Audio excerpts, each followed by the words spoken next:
you are unlikely to find reflected in any meaningful way in your media. You'll find them, some of them are reflected, but not in any way that focuses the attention of audiences on some of the most important things that still happen in this country.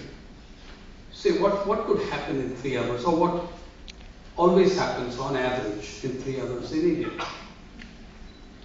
In 3 hours' time, 6 Indian farmers will have committed suicide.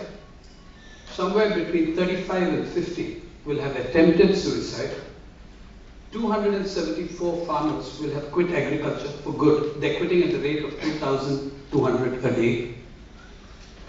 513 children in this country will die of malnourishment, and hundreds of others will enter grade 3 and grade 4 malnourishment. 30 crores of rupees in those 3 hours will have left the shores of this country in what are known as illicit fund transfers. Global Financial Integrity's latest report, released only 12 days ago, shows us that this country is losing 240 crores a day in illicit fund transfers. And so in 3 hours, that's 30 crores. And in the same 3 hours, the government of India will write off 171 crores, waive 171 crores for the richest people in this country. So that's what happens. So if you want to know how the 171 crores add up, in just 3 heads, if you look at your budget, if you look at the union budget, there's a section at the end of the budget. It's called Statement of Revenue Foregone. That is the taxes that government write off. Not for you and me, not for ordinary people, not for poor people, certainly, but for the largest corporations, for the richest high net worth individuals. The amounts are written off under direct income tax are 80,000 crores for corporations. This is not your income tax, it's direct corporate income tax. 80,000 crores for the year.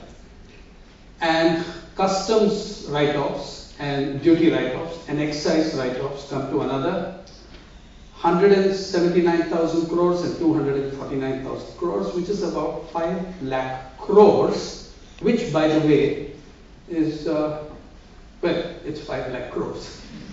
Okay? It means that you are writing off, say, you are writing off 57 crores per hour. These are not subsidies, these are just write-offs. These are giveaways. You don't collect the tax. If the taxes were collected, what would they be as a proportion of all taxes legitimately collectible? The budget itself gives you the figure. What is written off is 80% of the total taxes. So the richer you are, the bigger you are, the more corporate you are, the less you pay taxes. That is... There are a few other things that your media are unlikely to tell you. Certainly the Indian media, who have been celebrating. The economy is smoking back. Last night it was firing on all cylinders when I watched Profit. And what they don't tell you is that since September 2008, since October 1, 2008, they have sacked over 3,000 journalists, cameramen, technicians, and associated staff. That's a very conservative figure. Maharashtra alone, 600 journalists have lost their jobs from 4 groups.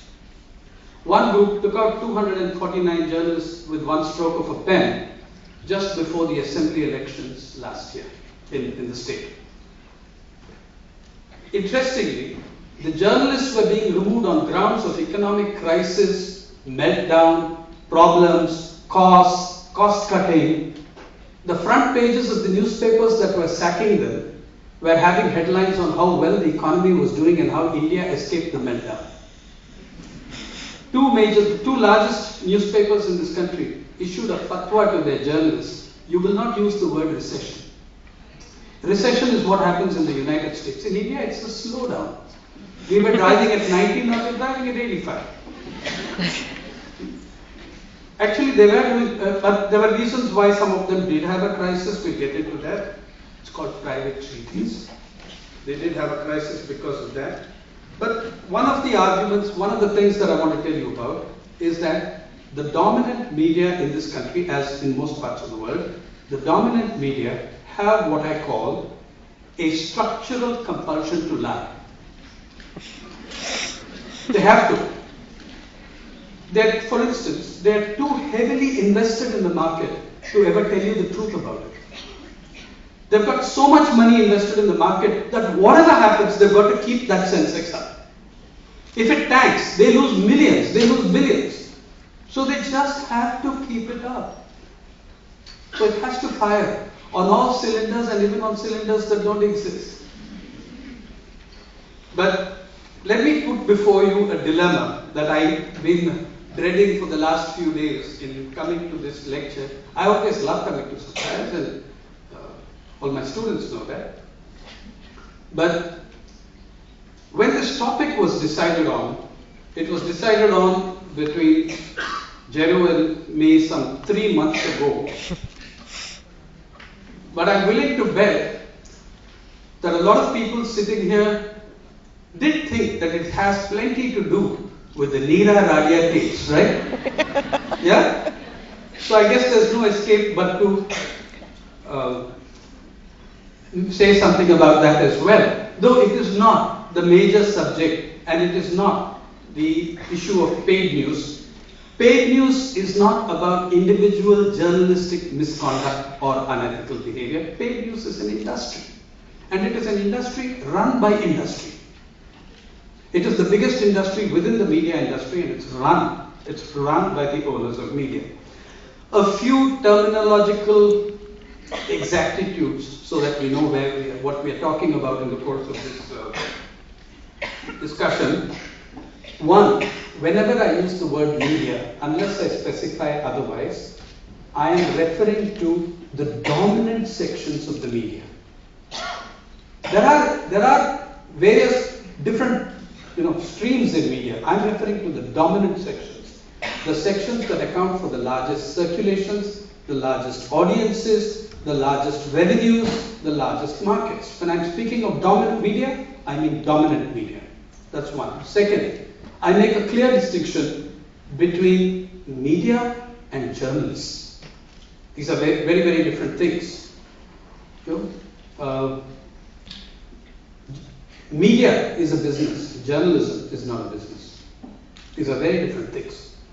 And by the way, when we talk about newspapers, we're not necessarily talking about journalism. There's a lot to newspapers that has nothing to do with journalism, and there's a lot of good journalism happening outside the newspapers.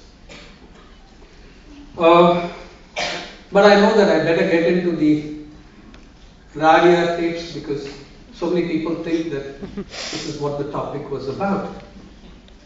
Let me say that one of the moments of immense pleasure I had in the last few days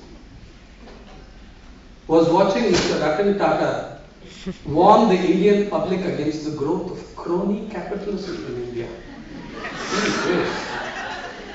Gee, it exists. Now, some of us have suspected it exists and said so and written so for only 20 years. But of course, it carries much greater weight when Mr. Tata says. Now, and to quote him, he says, he put it in the, he can see it. And he warns us that India should not become a banana republic. I love that. Because you see, banana republics apparently are run on cronyism. The Indian republic so far isn't. There was another legendary reformer who now occupies a very high post in the country and will therefore deny what I attribute to him, so he shall remain nameless. But many years ago in a different avatar, our legendary reformer said of crony capitalism when having a discussion, he said, crony capitalism? All capitalism is crony capitalism. Which by the way, I tend to agree with. But today he has a different position, he holds a different office, which cannot allow him to express such heretic viewpoints. So we will leave him in peace for now.